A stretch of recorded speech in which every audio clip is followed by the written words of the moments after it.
அன்பார்ந்த விழுப்புரம் தேர்தல் பிரச்சார பொதுக்கூட்டத்தினுடைய தலைவர், மத்திய மாவட்ட கழகத்தினுடைய செயலாளர் தம்பி பொன்முடி அவர்களே,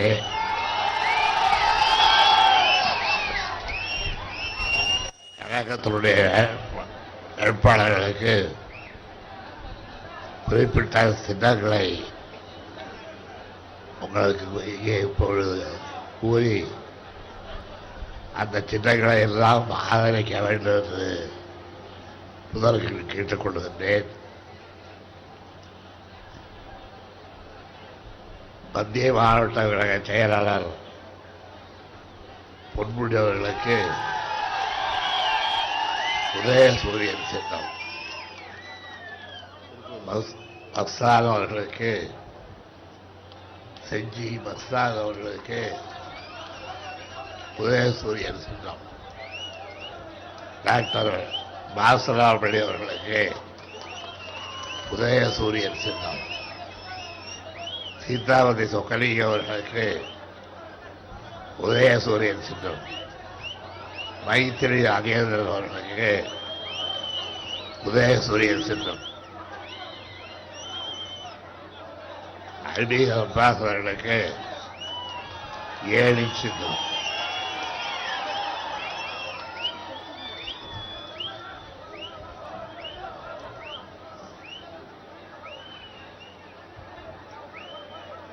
விழுப்புரத்திலே அன்வீர் அப்பாஸ் அவர்கள் முஸ்லீம் லீக்கின் தலைமையில் போட்டியிடுகிறார். முஸ்லீம் லீக் நம்முடைய தோழமை கட்சியிலே ஒன்று.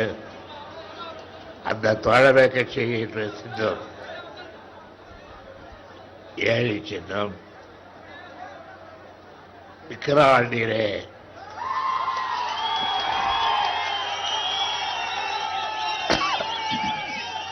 நாலாவது உதயசூரிய சின்னத்திலே போட்டியிடுகிறார். உளுந்தூர்பேட்டையில் வசந்தவேல் அவர்கள்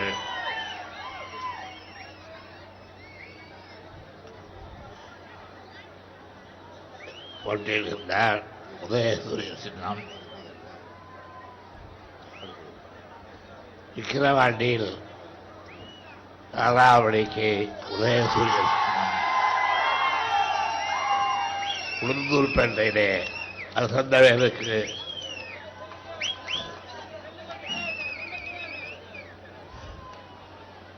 விஸ்வதேசத்தில் வசந்தம் கார்த்திகேயனுக்கு உதயசூரியன் சின்னம்,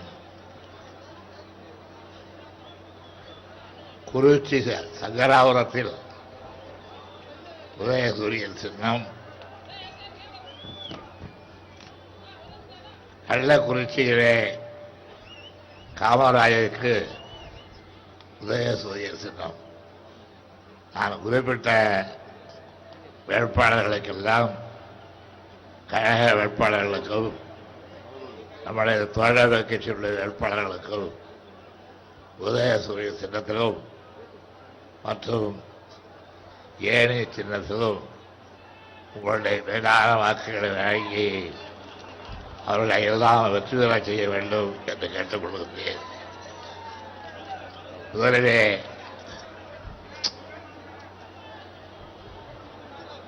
மகிழ்ச்சிகரமான செய்தி,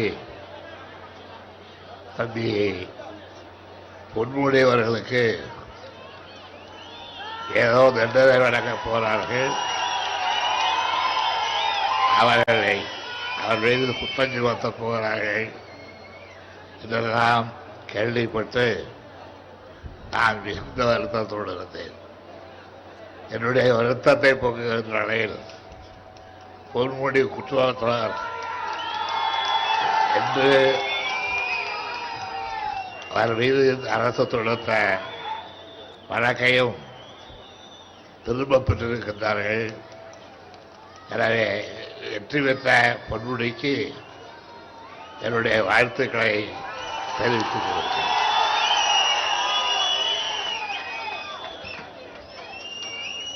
பொன்முடி நாளைக்கு நடைபெறுகின்ற இந்த தேர்தலில் நகராட்சி தேர்தலில் கூட்டாட்சி தேர்தலில் நம்முடைய கூட்டணிகளோடு சேர்ந்து வெற்றி பெறுகின்ற ஒரு வகையிலே இருந்தாலும் இப்பொழுது முதல் வெற்றியாக எனக்கு மகிழ்ச்சிகரமான செய்தியாக கிடைத்தது. பொன்முடி வழக்கு வாபஸ் பெறப்பட்டது, பொன்முடி வெற்றிவித்தார்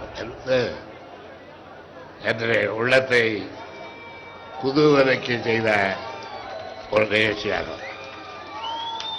பொன்முடியைப் போல அயராது பழகின்ற அஞ்சாரஞ்சை கொண்ட சிங்கங்கள் திராவிட முன்னேற்ற கழகத்திலே ஏராளம் உண்டு. அந்த வகையிலே அவருக்கு கிடைத்த அந்த வழக்கு வெற்றி என்றைக்கும் பாராட்டத்தக்க, அவர் மீது எந்த குற்றமும் இல்லை என்று சொல்லுகின்ற வெற்றியாக அமைத்ததற்காக நான் அவரை பாராட்டுகின்றேன். தம்பி பொன்முடிக்கு கிடைத்த இந்த வெற்றி நாளைய தினம் அவருக்கு திருக்கோயிலூரில் கிடைக்கும் நம்பிக்கை. ஏனென்றால் அது ஒரு அறிகுறி. அந்த அறிகுறி திராவிட முன்னேற்ற கழகத்துக்கு தொடர்ந்து வாழ வைக்கக்கூடிய வலியுறுத்தக்கூடிய அறிகுறி என்பதை மாத்திரம் நான் இங்கே சொல்லி அவருடைய வெற்றிக்கு இது அச்சாரமாக அமைந்திருக்கிறது என்ற முறையிலே முதல் குரலே வெற்றி குரலாக பொன்முடிக்கு அமைந்தது என்ற வகையில் அடுத்தடுத்து எல்லா குரலும் நம்முடைய கழக வேட்பாளர்களை கிடைக்கின்ற வெற்றிகளாக அமையும் என்ற நம்பிக்கை எனக்கு நிரம்ப இருக்கிறது. திராவிட முன்னேற்ற கழகம் ஒரு சமுதாய பேரியக்கம். திராவிட முன்னேற்ற கழகத்தை அப்படி செய்யலாம் இப்படி செய்யலாம் என்று இன்றைக்கு முதலமைச்சர் அம்மையார் ஜெயலலிதா என்பதால் நினைக்கலாம். ஆனால் யாராலும் திராவிட முன்னேற்ற கழகத்தை வீழ்த்த முடியாது, வெற்றி கொள்ள முடியாது என்பதற்கு எடுத்த எடுப்பிலேயே உதாரணமாக அமைந்ததுதான் நான் நீதிமன்றத்தை பெற்றிருக்க வெற்றி என்பதை உங்களுக்கெல்லாம் எடுத்து சொல்லி அவருடைய வெற்றிகள் தொடர்ந்து இல்லாமல் நமக்கு கிடைக்கட்டும், நாம் மகிழ்ச்சி அடைவோம் என்று முதலிலே உங்களுக்கு எல்லாம் கூறிக்கொள்ள விரும்புகிறேன். என்னுடைய அன்புக்குரிய தலைவர்கள், முஸ்லிம் லீக்கினுடைய தலைவர் அவர்களும் மற்றும் நம்முடைய கழக நண்பர்களும் எடுத்துரைத்ததைப் போல இன்றைக்கு ஏசமுத்திரம் திமுக கழகத்தை பராமரிக்கிற சமுத்திரமாக இருக்கிறது. திமுக பாசாரத்திலே பொழுத்த புழு என்பார்கள். அப்படிப்பட்ட திமுகவை யாராலும் அழிக்க முடியாது, எவராலும் வெல்ல முடியாது. திமுக நினைத்தது சாதிக்கும் என்ற இங்கே எடுத்து கூற கடமைப்பட்டிருக்கிறேன். எனக்கு விழுப்புரம் மாவட்டம் புதிய இடமல்ல. விழுப்புரம் மாவட்டத்தில் நான் வாழ்ந்திருக்கிறேன். விழுப்புரம் மாவட்டத்தில் பல இனத்த தோழர்களை பெற்றிருக்கின்றேன். சண்முகோடையார் விழுப்புரம் மாவட்டத்தினுடைய மிகப்பெரிய மனிதர். திராவிட இயக்கத்தை வளர்த்தவர்களே ஒருவர் சண்முகவடையார். அவர் இன்றைக்கு இல்லை. அவர் இல்லாவிட்டாலும் அவரை போன்றவர்கள் ஆற்றிய பணிகளால் திராவிட முன்னேற்ற கழகம் இன்றைக்கு செழித்து ஆழ்ந்து விளங்கி யாரும் திராவிட முன்னேற்ற கழகத்தின் மீது கை வைக்க முடியாது என்ற அளவிற்கு அந்த கழகம் வலிவும் பொலிவும் பெற்றிருக்கின்ற காட்சியை நான் காணுகின்றேன். இதே ஊரில் கழகத்திற்கு ஆதரவு திரட்டுவதற்காக நாங்கள் சிறு வயதிலே நாடகங்களை நடத்தி அந்த நாடகங்கள் மூலமாக பகுத்தறிவு கருத்துக்களை மக்களுக்கு எடுத்து சொல்லி அப்படி சொல்லப்பட்ட கருத்துக்களால் மக்களை ஈர்த்து அதன் வழியிலே இந்த இயக்கத்தை வளர்த்த பொறுப்பு கடமை நீண்ட காலமாக எனக்கு உண்டு. அன்றைக்கு எனக்கு ஏற்பட்ட அந்த பழக்கம்தான் இன்றைக்கு உங்களை எல்லாம் பார்க்கும் பொழுது என்னுடைய சகோதரர்களாக பார்க்கிறேன், அண்ணன் தம்பிகளாக பார்க்கிறேன்.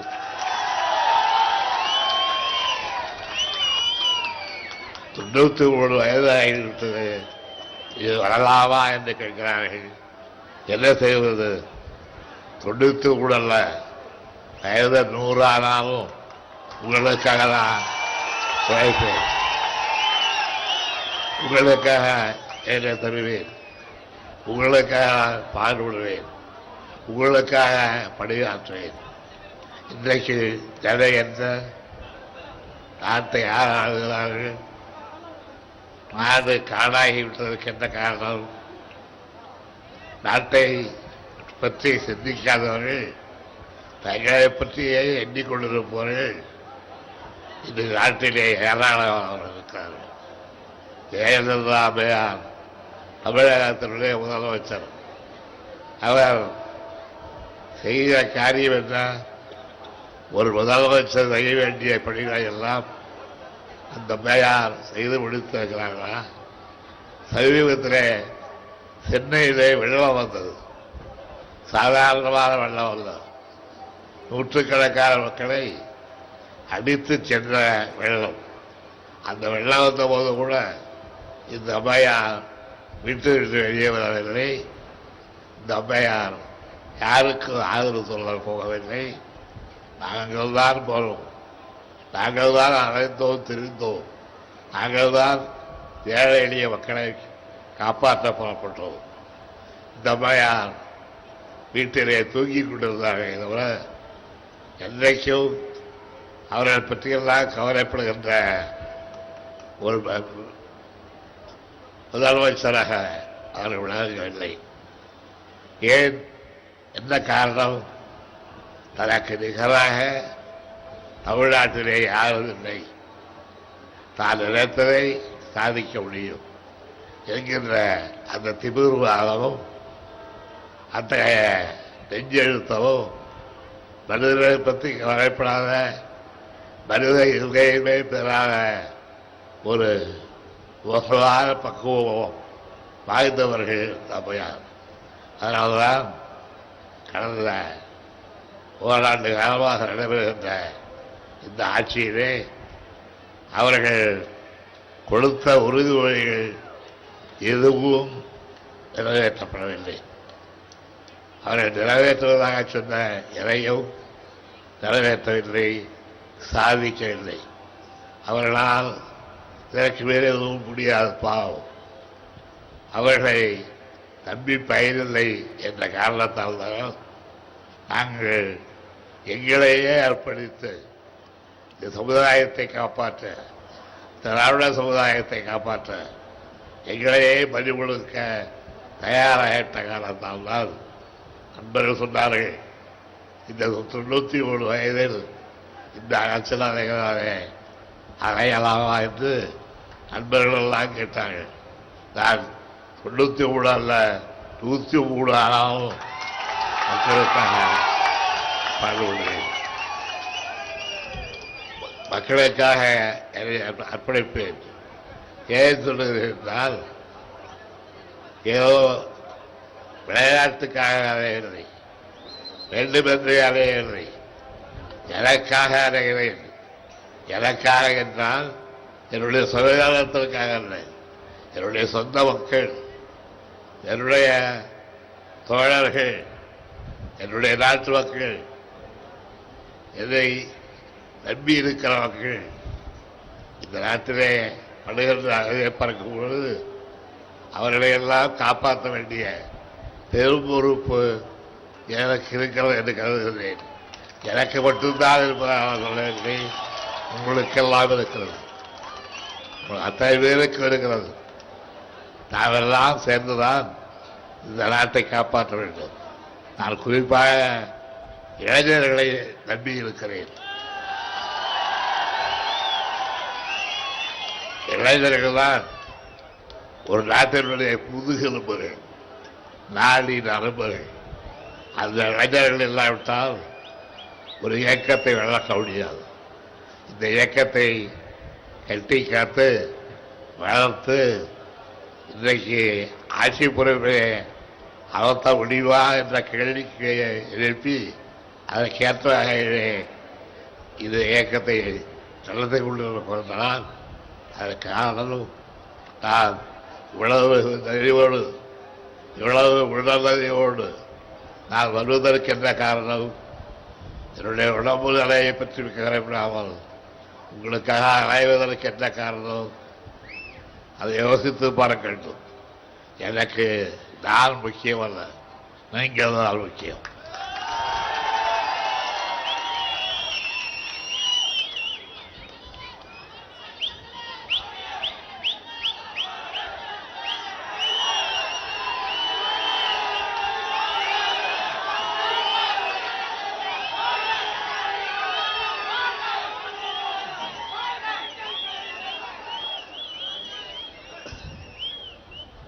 இளைஞர் நினைத்தால் அந்த இளைஞரால் இந்த நாட்டை காப்பாற்ற முடியும் என்ற நம்பிக்கை எனக்கு உண்டு.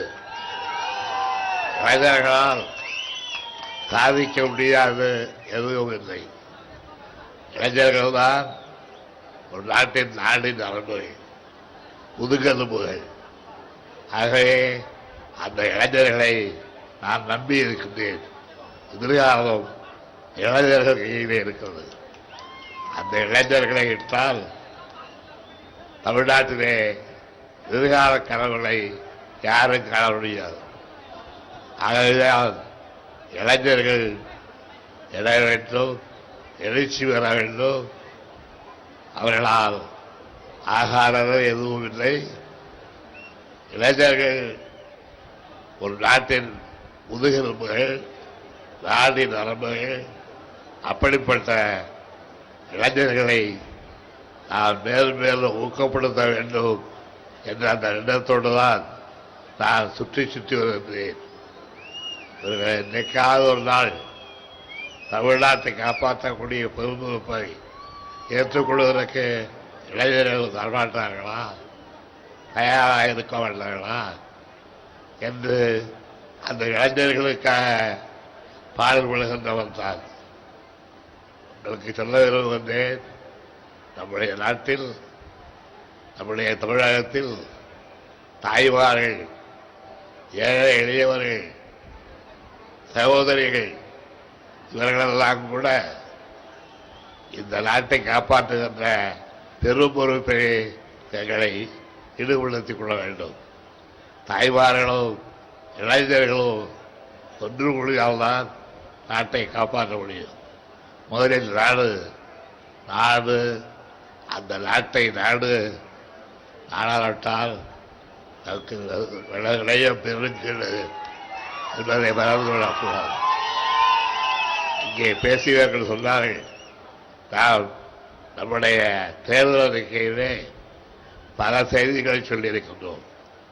தேர்தல் அறிக்கை இருப்பது வழக்கமாக ஒவ்வொரு கட்சியும் வெளியிடக்கூடிய ஒரு புத்தகம். அந்த தேர்தல் அறிக்கையில் எதை குறிப்பிடுகிறோம், அந்த தேர்தல் அறிக்கையில் சொல்லுகிறது, தேர்தல் அறிக்கையில் நாங்கள் ஆட்சிக்கு வந்தால் எந்தெந்த காரியங்களை செய்வோம் என்று தேர்தல் அறிக்கையை வெளியிட்டிருக்கிறோம். தேர்தல் அறிக்கை இருந்தால் நான் பல கூட்டங்களில் சொன்னதைப் போல நம்முடைய தேர்தல் அறிக்கையை பொறுத்தவரையில் அது யாரையும் முன்படுத்தக்கூடியதல்ல, பண்படுத்தக்கூடியது. அப்படிப்பட்ட தேர்தல் அறிக்கையை நிறைவேற்ற வேண்டிய கடமை நமக்கெல்லாம் இருக்கிறது. தேர்தல் அறிக்கை இருந்தால் அது நடைமுறைப்படுத்தப்பட்டால் தேர்தல் அறிக்கையின் மூலமாக தமிழ்நாட்டிலே உள்ள விவசாயிகளுடைய நன்மைகளை பெருக்க முடியும். தமிழ்நாடு விவசாய மாநிலம். விவசாய மாநிலத்தில் விவசாயிகளை பற்றி போடுகிறார்கள். விவசாயிகள் தற்கொலைக்கு ஆளாகிறார்கள். விவசாயிகள் தங்களை தற்கொலை செய்து கொண்டு தப்பித்தப்பார்கள். அப்படிப்பட்ட விவசாயிகளுக்கு நன்மை செய்ய, விவசாயிகளுடைய வேதனையை தீர்க்க இருக்கின்ற ஒரே ஒரு இயக்கம் திராவிட முன்னேற்ற கழகம் என்பதை தயவு செய்து மறந்துவிட. விவசாயிகளுடைய வேதனை, விவசாயிகளுடைய சங்கடம், விவசாயிகளுடைய கண்ணீர் நீங்கள் துடைக்கப்பட்டால்தான், விவசாயம் செழித்தால்தான் நான் முன்னேற முடியும் என்பதற்காக உங்களுக்கு சொல்லுகிறேன். திமுக சாவிலே இனிமேல் விவசாயிக்கு என்று ஒரு பட்ஜெட் தயாரிக்கப்படும். விவசாயிகளுக்காக தனி பட்ஜெட், அவர்களுக்காக, அவர்களுடைய வாழ்வுக்காக, அவர்களுடைய முன்னேற்றத்திற்காக தனி பட்ஜெட் புலப்படும். அப்படி புலப்பட்ட தனி பட்ஜெட்டில் விலைவாசிகள் நிதானமாக, முறையாக இன்றைக்கு இருக்கின்ற அந்த விலையெல்லாம் இல்லாமல் பால் விலை 7 ரூபாய் அதிகம் என்று பால் விலையை உயர்த்தியிருக்கிறார்களே, அதை உயர்த்த அல்ல, பால் விலையை நிதானமாக மக்களுக்கு போய் சேர வேண்டிய அளவிற்கு, அவர்கள் பயன்படுத்துகின்ற அளவிற்கு பால் விலையை அகக்குவோம். எல்லாவற்றையும் விட முக்கியமாக நம்முடைய தமிழ்நாட்டில் திமுக திட்டமாக மதுவிலக்கு திட்டம் சட்டமாக ஆக்கப்படும் என்பதையும் சொல்லிக் கொடுத்தேன்.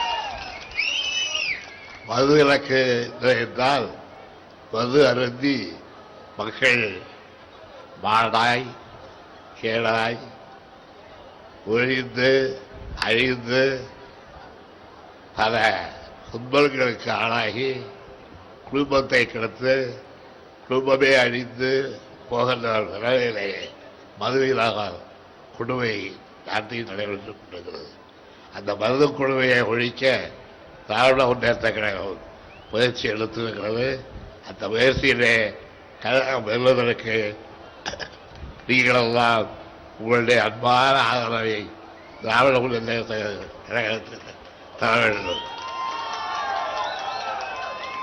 நான் மதுவிலக்கு சொன்னதும் பூரண மதுவிலக்கு உண்டா என்று ஜெயலலிதா கேட்கிறார். மதுவிலக்கு என்றாலே பூரண மதுவிலக்கிறார். அவர் சொல்லுகிறார், நான் படிப்படியாக மதுவிலக்கை நிறைவேற்றுவேன் என்று ஜெயலலிதா சொல்லுகிறார். அது என்ன படிப்படிவை? மறக்காதாக மதுவிலக்கை நிறைவேற்றுவதா அல்லது மதுவிலக்கை நிறைவேற்றாமலே விடுத்து விடப் போகிறீர்களா? இதையெல்லாம் நாங்கள் யோசித்துத்தான் மதுவிலக்கு திட்டவட்டமாக மது சாராயம் யாரும் பயன்படுத்தக்கூடாது, மதுவிலக்குக்கு சட்டம் கொண்டு வருவோம். அந்த சட்டப்படி மது அருந்தவர்களை சிறையிலே அடைப்போம். மது அருந்தவர்களுக்கு தக்க தண்டனை தருவோம். மதுகள் அவர்கள் மறக்க வேண்டும் என்று நாங்கள் வலியுறுத்துவோம்.